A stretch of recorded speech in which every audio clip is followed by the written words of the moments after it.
Hola, el día de hoy revisaremos un nuevo caso clínico. Paciente femenina, joven, deportista, quien se dedica al CrossFit hace aproximadamente 4 años. Paciente quien acude al servicio de fisioterapia para una valoración rutinaria. Aparentemente, esta paciente tiene muy buena fuerza muscular, pero al momento de medir su fuerza en la zona central y en zonas adyacentes se encuentran una serie de debilidades y de tensiones musculares que pueden afectar de manera directa o indirecta toda la región del piso pélvico. A continuación, los dejamos con la ponente Shiri, la cual será la encargada de revisar este caso clínico. Bien, como sabemos, la pelvis está formada por los dos ilíacos, el sacro, el coxis, unidos entre sí por estructuras ligamentarias muy fuertes, los ligamentos sacroilíacos, el sacro tuberoso, sacrociático, ¿sí?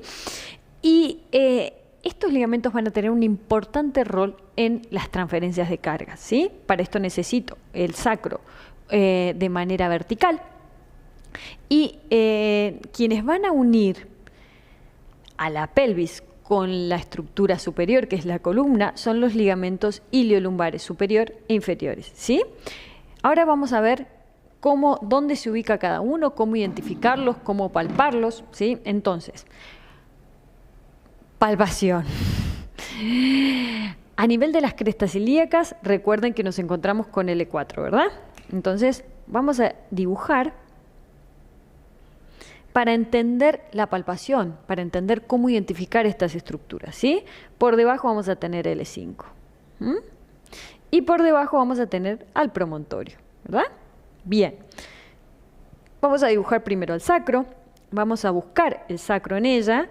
Sacro generalmente uno se lo imagina chiquitito, pequeño, como generalmente vemos en las maquetas, que son casi pelvis masculinas, que son mucho más andróginas, chiquitas, a veces casi infantiles. El sacro femenino suele ser mucho más grande y cuando empezamos a palpar nos damos cuenta, ¿sí? También depende del tipo de pelvis, si es ginecoide, si es antropoide, platipeloide y demás. Pero este sacro viene por acá, por aquí, por aquí. Bien. Y aquí lo que vamos a tener, la articulación sacrocoxigia. Bien. Es un sacro que viene por aquí. Y el promontorio más o menos aquí. ¿Sí? Bien. Entonces, ligamentos iliolumbares. Vamos con las apófisis. Apófisis de L5, ¿sí? Apófisis transversa de L5 hacia, ¿sí? Hacia ilíaco. Y apófisis transversa de L5 hacia sacro. Este es el inferior, este es el superior. Primeras estructuras ligamentarias fuertes que van a unir el sacro, la pelvis, con la columna, ¿sí? Esas estructuras, cuando yo tengo una mala amortiguación de la curva lumbar, cuando la tengo rectificada por una pelvis en retro, lo que va a ocurrir es que se van a poner tensos, rígidos y van a generar dolor, ¿sí? ¿Duelen? Muy bien, tenés una bella curva lumbar, no duelen. Bien, entonces, continuando dijimos que acá lo que vamos a tener son los ilíacos, ¿sí? Son los ilíacos. Ilíaco, por lo tanto acá lo que vamos a tener es ligamento sacroilíacos, ligamentos sacroilíacos, ¿sí? Más o menos a esta altura tenemos las tuberosidades isquiáticas, ¿sí? Tuberosidad isquiática, pensemos en la pelvis así, ¿sí? De este lado, tuberosidad isquiática, aquí. Tuberosidad isquiática. Más o menos 3 dedos por encima y 3 dedos hacia lateral me voy a encontrar en la palpación con la espina ciática, ¿no? Entonces, esto empieza a tomar una forma ahí, ¿sí? Y mi pelvis que viene aquí. Entonces, identificando las estructuras óseas, ¿no? Esta es sacro, máximo punto de convexidad sacra es S3. Por delante de S3 voy a tener el centro de gravedad del cuerpo. Y del lado endopélvico voy a tener el cuello del útero, generalmente, ¿sí? Por lo tanto, máxima protección a ese cuello del útero. S2, S1, S4, S5, articulación sacrocoxigia, ¿sí? Bien, entonces, seguimos con azul. Ligamentos sacroilíacos, importantísimos en la estabilidad pélvica y muy importantes en el caso de la gestante, donde vamos a trabajar su flexibilidad para lograr que ceda en el momento en que el sacro tenga que nutar para prepararse para el parto, ¿verdad? A partir de ese 4 más o menos comienza una estructura súper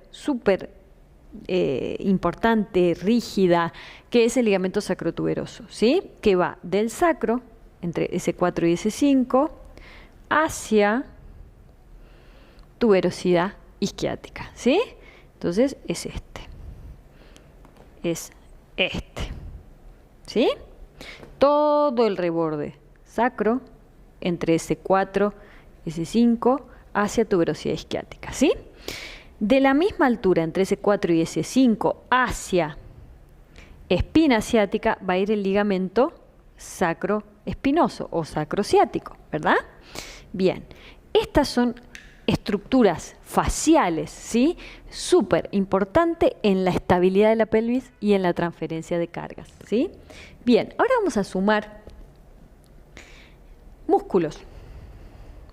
Entonces, en esta pelvis, los llamados pelvitrocanterios, porque van hacia el trocánter, ¿sí? Trocánter, que va a estar articulación coxofemoral, y el trocánter, más o menos lo vamos a encontrar, palpamos, a esta altura. Pelvitrocanterios van desde pelvis hacia trocánter. Entonces, vamos a tener, importante, en esta pinza entre sacrotuberoso y sacrociático, ¿sí?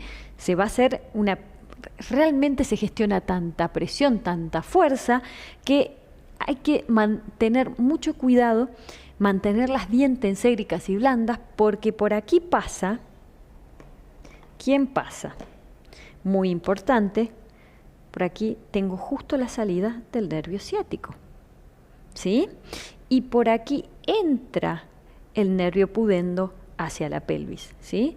Entra y va hacia el canal de Alcock, hacia adentro de la pelvis, por dentro de la tuberosidad isquiática, ¿sí? Un nerviecito súper susceptible que tiene un rol importantísimo tanto en la dinámica miccional como a nivel muscular de la pelvis. Le va a dar inervación motora a la musculatura de todo el diafragma pélvico y va a estar vinculado con la orden de vaciado de la vejiga, ¿sí? Siendo importante y participando en las vejigas hiperactivas, etc. Y ni hablar cuando hay una irritación o atrapamiento en los síndromes de dolor pélvico crónico, ¿sí? Por lo tanto, estas estructuras tan vinculadas es súper importante tenerlas en cuenta. Bien, a nivel muscular, entonces, dijimos que sacrotuberoso, sacrociático, y por aquí viene un amigo nuestro muy importante que es el piramidal, ¿sí?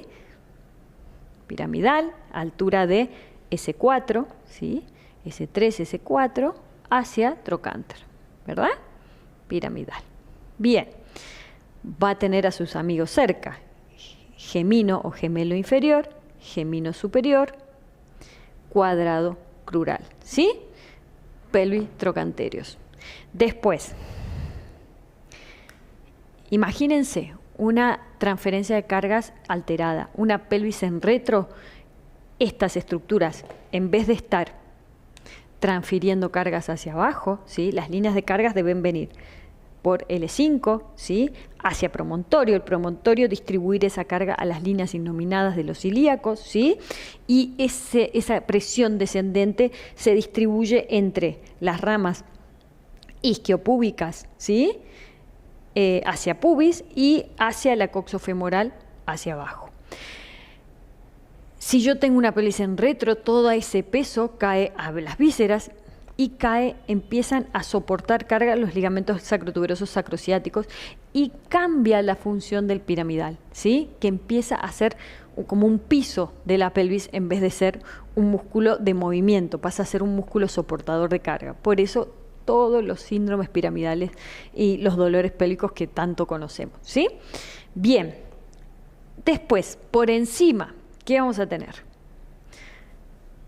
Aquí vamos a tener al tensor de la fascia lata, aquí vamos a encontrar pequeñito al glúteo menor, toda la cresta, el resto de la cresta va a ser del glúteo medio, ¿sí?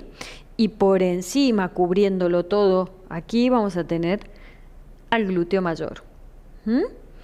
Y muy desde adentro de la pelvis, lo que vamos a ver es cómo sale, esto es casi muy difícil de palpar desde afuera, el obturador interno en su salida de la pelvis. Bien, a nivel lumbar, ¿qué nos vamos a encontrar a nivel posterior? Entonces dijimos que teníamos L4, L5 y que teníamos ligamentos iliolumbar superior e inferior. Y aquí vamos a tener otro lugar de sumo interés que va a ser L1 y D12, ¿sí? Acá tengo el reborde costal. Punto muy importante porque aquí se van a encontrar 4 amigos enemigos, ¿sí? Y me va a dar un síndrome de conflicto de inserciones del que vamos a hablar un poquito más adelante. Pero lo importante es que sepamos identificar que aquí vamos a tener pilares de diafragma torácico, ¿sí? Que dijimos que iba a tener por dentro una continuidad facial hasta pelvis. Vamos a tener por dentro el psoas, ¿sí? Que sale de las espinosas y va en su camino hacia el ilíaco, ¿sí? Hasta volverse psoas ilíaco. Por encima de todo esto voy a tener al cuadrado lumbar, que le voy a cambiar el color para que lo identifiquemos. Entonces, pilares de diafragma, psoas, cuadrado lumbar.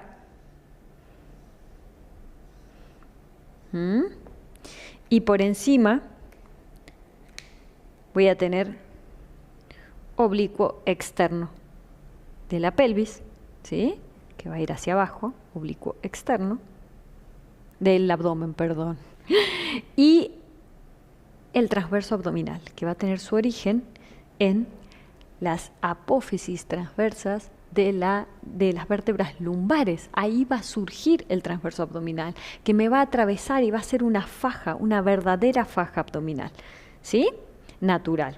Bien, entonces, todos estos se van a encontrar acá y van a tener su tensegridad, su equilibrio entre tensión y estabilidad, su libertad va a tener un rol preponderante en las disfunciones del piso pélvico.